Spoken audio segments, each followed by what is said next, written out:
Mais presque, effectivement. Merci. Monique, tu as donc la parole. Je remarque que c'est juste quand je prends la parole que tu interviens. Mais c'est Mes parce que je camarades, t'aime, Monique. je le sais. Mes camarades, levons-nous. Levons-nous parce que la sécurité sociale est malade. Parce que nos emplois aussi, et de là, par là même, la syndicalisation. Mes camarades, qu'est-ce qui se passe dans nos organismes? Qui est-ce qui a changé depuis notre dernière conférence? Rien. Rien, parce que depuis tout à l'heure, j'entends les collègues monter à la tribune, que ce soit les collègues de la Sécurité sociale, des URSSAF, de la CARSAT, des UGCAM et des CAF. On a tous la même crainte, on a tous la même souffrance, et on est tous ici, du moins je l'espère, pour défendre la sécurité sociale de 1945 et pour défendre nos emplois. Toutes les CAF de France ferment leurs portes. Partout, nous constatons la même détresse chez les allocataires. Partout, le même désarroi du personnel qui n'arrive plus à faire face. Tous les médias s'en sont emparés. Tout le monde en a parlé. Et partout, jusqu'à ce jour, on constate le stress qui a pris place à la bonne humeur du personnel, employé et cadre. Les techniciens conseils sont dans la souffrance. Les travailleurs sociaux le sont également. La demande sociale explose. Les dispositions prises par tous les directeurs des CAF de France n'ont pas permis de rétablir la situation sur les dossiers, ce qu'on appelle nous les bons de travail. Ah, certes, on a fermé les centres, les dossiers sont à jour, mais maintenant, c'est les services de vérification qui n'arrivent plus à vérifier les dossiers, et de fait, les allocataires ne sont pas payés. Ce qui génère encore beaucoup plus de problèmes à l'accueil, à la réponse téléphonique, et une situation qui devient inacceptable pour tout le personnel, employé et cadre. De COG en COG, on assiste à une véritable dégradation de nos missions de service public, à des réductions budgétaires drastiques, tout en augmentant des gains de productivité. Les charges de travail ne cessent de croître, sans avoir les moyens en effectif pour y faire face. Cette situation est inacceptable, car elle porte une grave atteinte à l'exercice de nos missions de service public, et notamment à Marseille, un département fortement précarisé. Alors, à quoi assiste-t-on aujourd'hui dans nos organismes?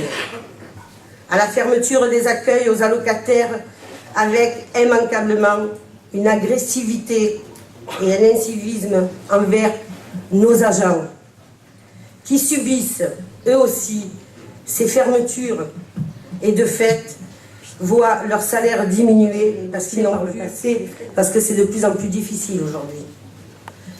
L'externalisation des services tels que le courrier, l'imprimerie et demain l'informatique.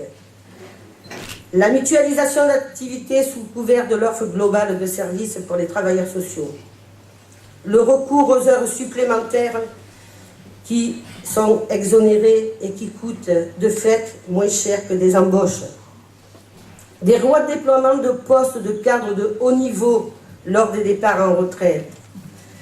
Des contrôles renforcés de l'activité des salariés par les boucles de qualité rejetées par Force ouvrière, conduisant à la stigmatisation des agents désignés.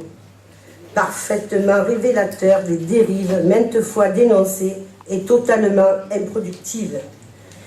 Alors chez nous, on fait des expérimentations et on prend le personnel pour faire ces expérimentations, ce qui permet à la direction de les faire passer sans force lors du comité d'entreprise, enfin ils essaient, en disant « Tenez, vous aurez une promotion, c'est ce qu'on appelle la carotte au bout du bâton. » Mais ses collègues n'y sont pour rien.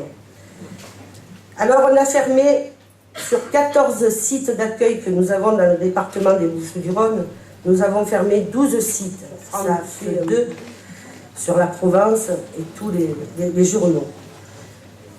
Alors quand on accueille, eh bien, il y a trop de monde au guichet, on ne peut plus liquider.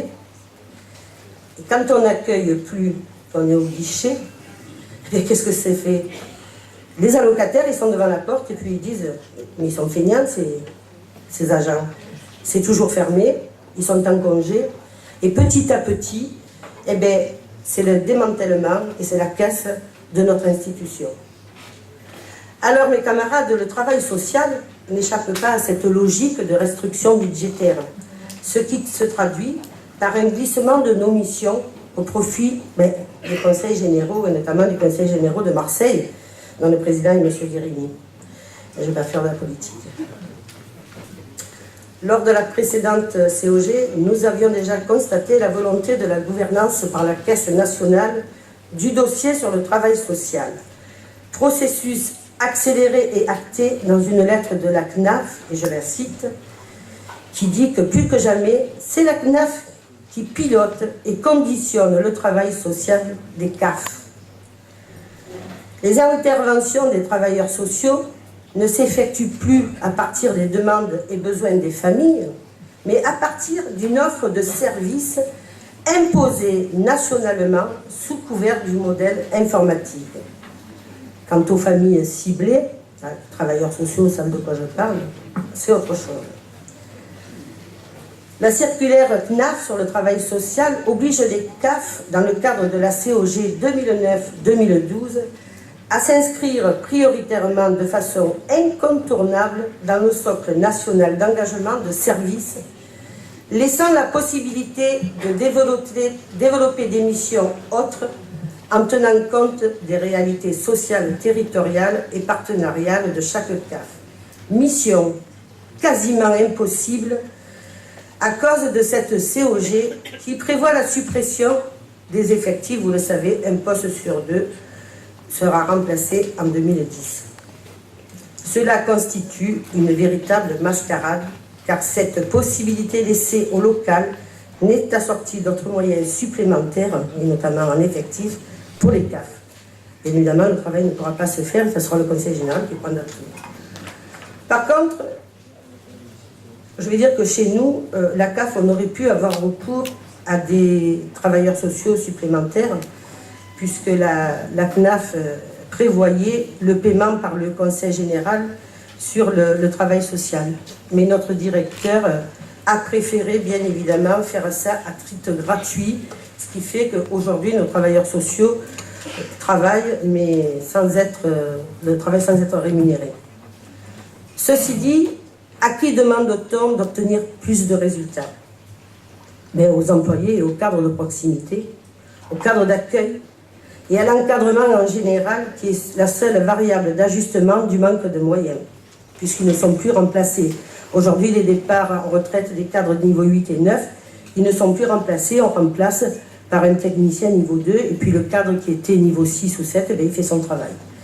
L'accroissement de la charge de travail pour l'ensemble des salariés cadres et des employés des services administratifs et sociaux conduit à une dégradation importante des conditions de travail et de la qualité de service, avec en corollaire un accroissement du stress et d'une souffrance au travail. Alors aujourd'hui, si on devait résumer, cela donnerait quoi? Ah bien, beaucoup plus de pression, beaucoup plus de charge de travail, plus de pénibilité, plus de souffrance au travail, moins de salaire, bien évidemment, et moins de défense. Alors mes camarades, je voudrais citer un camarade, Bertolt Brecht, qui disait « Celui qui combat peut perdre, mais celui qui ne combat pas a déjà perdu. » Alors mes camarades, combattons. Combattons et maintenons la pression auprès de nos directeurs et auprès de nos gouvernants, et donnant du sens à nos revendications, comme l'a si bien fait notre bureau de la section fédérale, Michel Rochette et tous les collègues qui travaillent à ses côtés. Mes camarades, la lutte ne doit pas cesser. On doit continuer à se battre, on doit continuer à revendiquer avec des revendications justes, parce que nos revendications, elles ont toujours été justes, pour que demain, les jeunes continuent d'avoir la même sécurité sociale que nous avons, c'est-à-dire la sécurité sociale solidaire, la sécurité sociale de 1945. mes camarades, vive Force ouvrière, et je vous remercie de m'avoir longuement écouté. Merci beaucoup, Monique.